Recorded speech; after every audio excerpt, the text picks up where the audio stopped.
Back at infinite spirit and the universe. Because of the third person is the third source and center, do not presume to reckon that in all phenomena of the mind are divine. Human intellect is rooted in the material origin of that of animal races. Universe intellect is no more of true revelation of God, who is mind, than in physical nature a true revelation of that the beauty and harmony of paradise, perfection in the nature. But nature is not perfect, and the co-conjoint creator is the source of the mind, but mind is not the co-conjoint creator. Mind. On URANTIA, it is comprehensive between the essence of the thought perfection and the evolving mentally of your immature human nature. The plan for your intellectual evolution is, indeed, the sublime perfection, but you are far short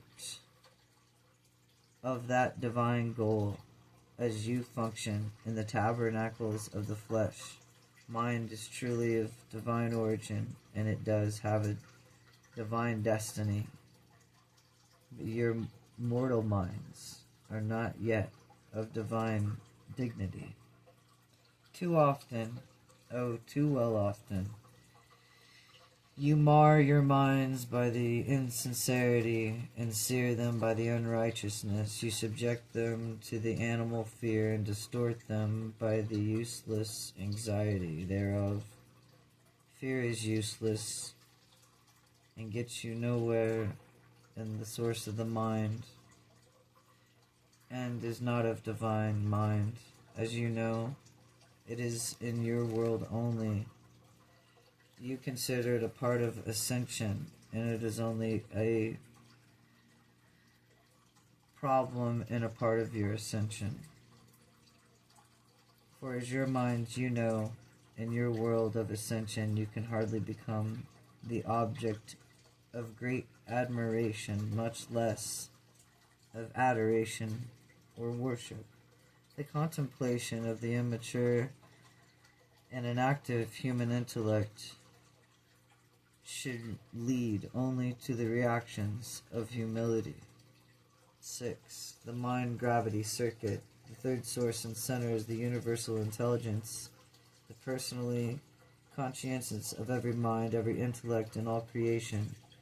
And he maintains the personal and perfect contact with all these physical, moral, and spiritual creatures of the mind. Endowment is far-flung universe, and all of the activities of the mind are grasped in by the absolute mind-gravity circuit, which focalizes in the third source and center, and is part of the personal conscientiousness of all the infinite spirit. Much of the Father draws personally to himself as the Son attracts all spiritual reality.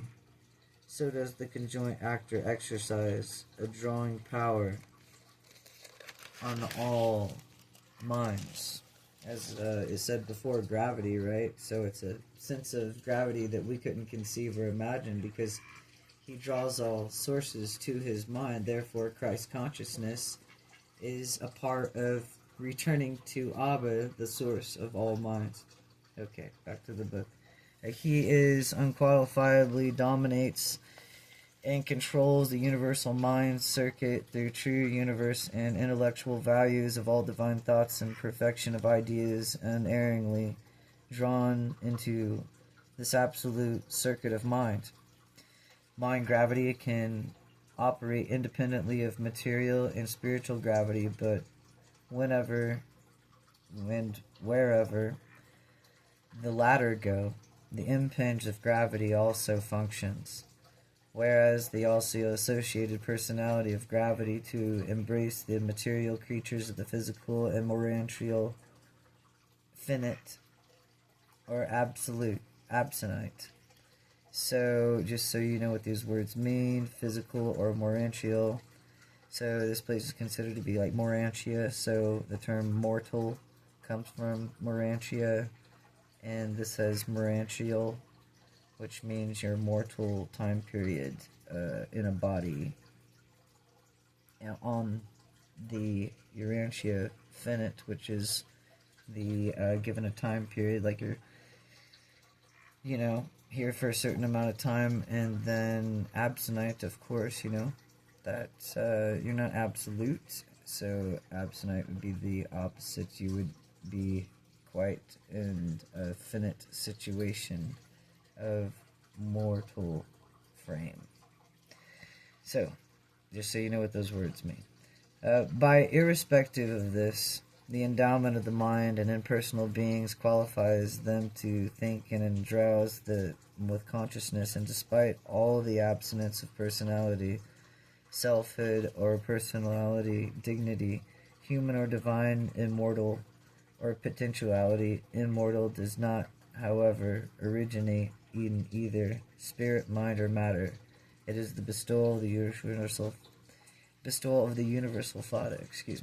Neither is the interaction of the spirit, mind, and material gravity a prerequisite into appear the personality of gravity. The Father's circuit embrace of the mind material being the unresponsive to spirit gravity, or it may include a spirit mind who is unresponsive in material gravity.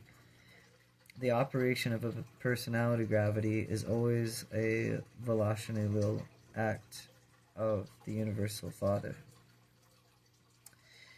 while mind and energy are associated pretty purely with material beings, and the spirit associated is in purely the spiritual personalities and innumerable orders of personality, including the human possesses the mind that are associated with both energy, and the spiritual associates the creature with the mind and failingly responds to the spirit gravity pull of the eternal Son.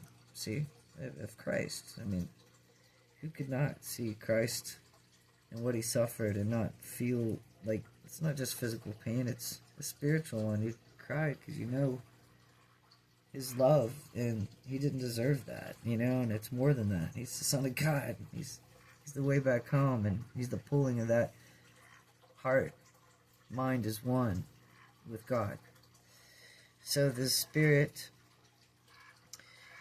and the spiritual aspects of the creature unfailingly respond to the gravity of the pull of the eternal Son, Christ. The material features respond to the gravity and the urge of the material universe.